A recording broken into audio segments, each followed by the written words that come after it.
here I am. Here's the proof. I'm making jalapeno poppers. It's really easy. You just choose your serrano peppers, however big you want, and you just cut the ends off like this. Throw them in the trash. What I'm using here is about 30 poppers. Cut them in half, makes about 60. And over there to the left is the hickory bacon and the Philadelphia cream cheese. Yeah, it's a cheap bacon, but yeah. Yeah, it's bacon, but it's still editable. I'll edit that later. And you then set up the oven for about 325 degrees. And what you go ahead and do is you set them in there, wrap them with a toothpick. That way they don't get hot. You want to clean out the seeds. And again, this is me live here at Mary's Kitchen.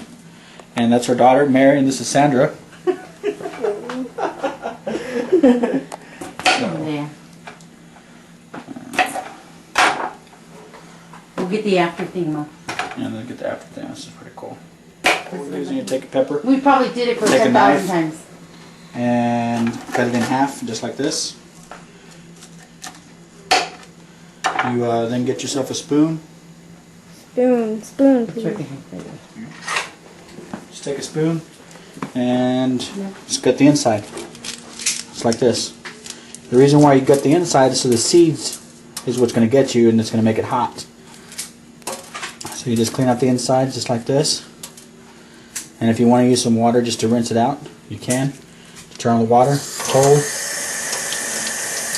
rinse it out. There you go. That's the first step. Now I got to do that for the rest. I'll be back with you guys in a little bit. Alrighty, we're almost done. We're just cutting this in half. Got 3 more peppers. What we're going to do is go to the sink and cut them out. Alright, now what we're doing is we're gutting out the seeds to make sure they're nice and clean. And these are the seeds that you want to avoid because they're hot. If you touch them or eat them, they'll burn. That's why I'm wearing the gloves. I don't want to get the juices in my skin because it'll be irritating. So what we're going to do is keep the water running just a little bit. And we're going to do that for each. No, ma'am.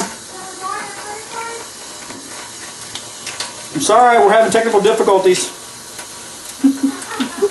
Alright, so what we're doing is we're cleaning out the seeds here. Let's see here. I thought y'all were picking up dinner. You don't know who that person is.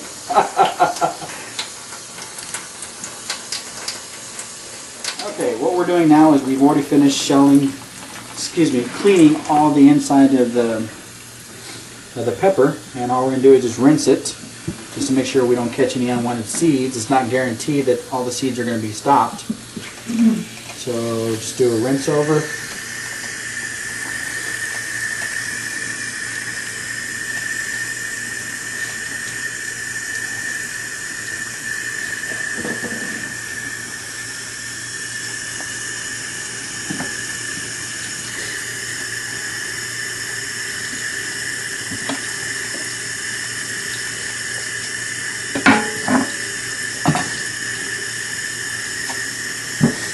So we'll be back in a moment to finish the next step.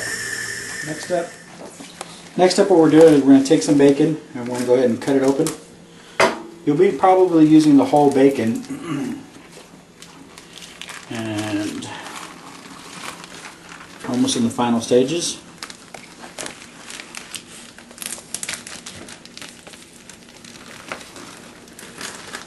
Make sure when you're handling sharp objects, you handle them with care.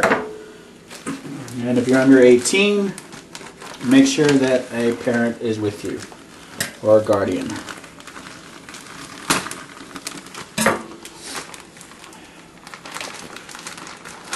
Alright, there we go. So what you're going to go ahead and do now, is you're going to go ahead and take out your bacon. Any type of bacon is good, whether what you want to use it for. So what we're going to go ahead and do here is we're going to cut everything in halves. That way you'll see when we wrap it, you're going to utilize all the bacon that you have for every single poppers. And whatever you have left over, anything left over, you can just use it or throw it away, but you'll already use all of it. Alright, we'll be back after this. However you want to cut your bacon, what you want to go ahead and do is just fold it in half, however it is you want to cut it. And again, be careful when playing with a knife. Pieces don't have to be equally even. You're going to do that for all these pieces of bacon that we have out here. And this can take some time. However, if you have a faster cutter, I'm just using the stuff that's here at the house.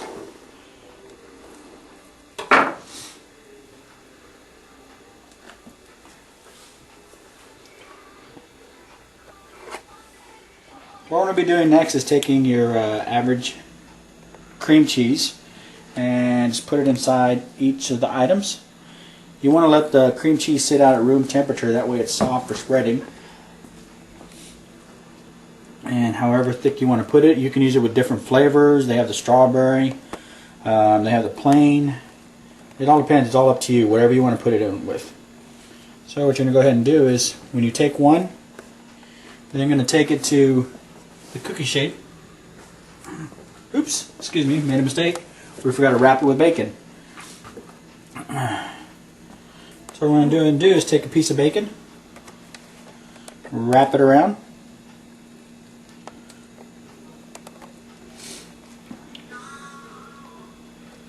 and here we go. We have one wrapped item. So what you're going to need next is a toothpick, and we'll be getting the toothpicks right here.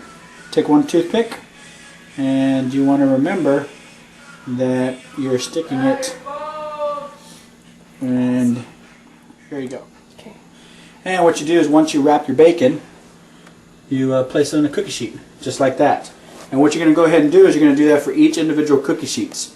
And we'll be right back for the finishing product. Alright, after cleaning, stuffing, and wrapping, we've now preheated our oven to bake at 350 degrees.